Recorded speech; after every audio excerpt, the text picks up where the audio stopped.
அனைவருக்கும் வணக்கம். கதைப்பமா வித் மணி. இந்த போஸ்டர் இருக்கு பாத்தீங்களா, இது சமூக வலைதளங்கள்ல எனக்கு ஒரு நண்பர் ஷேர் பண்ணாரு. ஷேர் பண்ணிட்டு ப்ரோ இதை பத்தி கொஞ்சம் பேசுங்க அப்படின்னு சொல்லியிருந்தாரு. இந்த போஸ்டர்ல என்ன பண்றாங்க பாத்தீங்கன்னாக்கா, இந்த மழைநீர் வடிகால் காவா இருக்கு பாத்தீங்களா, இந்த காவாக்காண்டி 17 கோடி ரூபாய் செலவு பண்ணிருக்கீங்க. ஆனா இந்த பணி எப்போ முடியும்னு கேட்டிருக்காங்க. எங்கன்னு கேக்குறீங்களா? ரெடில்ஸ்ல நாரவாரி குப்பம்ன்ற ஒரு பேரூராட்சியில.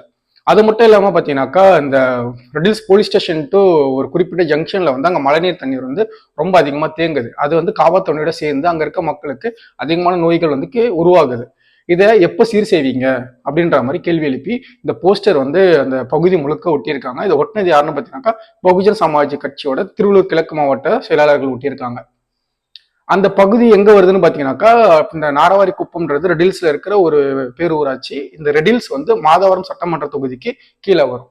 இந்த மாதவரம் சட்டமன்ற தொகுதியோட சட்டமன்ற உறுப்பினர் யாருன்னு பாத்தீங்கன்னாக்கா, திமுகவை சேர்ந்த எஸ் சுதர்சனம்ன்றவர் தான் அந்த பகுதியோட சட்டமன்ற உறுப்பினராக இருக்காரு.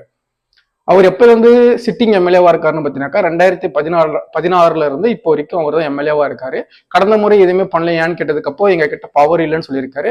இந்த முறை பவர்ல இருந்தும் அவரால் எதுவுமே பண்ண முடியல அப்படின்ற மாதிரி சொல்லியிருக்காங்க அங்க இருக்க மக்கள்.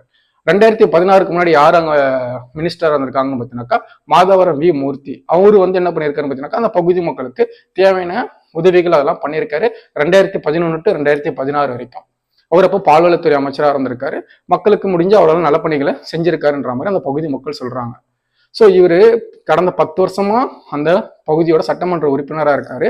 இத்தனைக்கும் ஆளுங்கட்சியா இருக்கிற அந்த சட்டமன்ற உறுப்பினரால அங்க இருக்கிற மக்கள் கேட்கிற கோரிக்கைகளை நிறைவேற்ற முடியாமல் இருக்கிறது அந்த விடியா திமுக அரசு.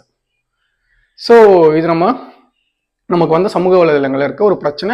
இதை நம்ம வந்து மக்களாகிய உங்க முன்னாடி நாங்கள் எடுத்து வந்து கொடுத்துருக்கோம். நீங்க சிந்தித்து செயல்படுங்கள். இந்த விடியா திமுக அரசுக்கு என்ன பாடம் புகட்ட வேண்டும் என்பது உங்களுக்கு தெரியும். 2026 சட்டமன்றத்தில் அதற்கான தக்க பதிலடி கொடுங்கள் அப்படின்றது தான் எங்களுடைய வேண்டுகோள். இந்த மாதிரி அரசியல் அப்டேட்ஸ் வேணும்னு நினைச்சீங்கன்னாக்கா, கதைப்பமா வித் மணி யூடியூப் சேனல்ல சப்ஸ்கிரைப் பண்ணிக்கோங்க. அப்படியே நம்மளே இன்ஸ்டாகிராம்ல ஃபாலோ பண்ணிக்கோங்க. தேங்க்யூ.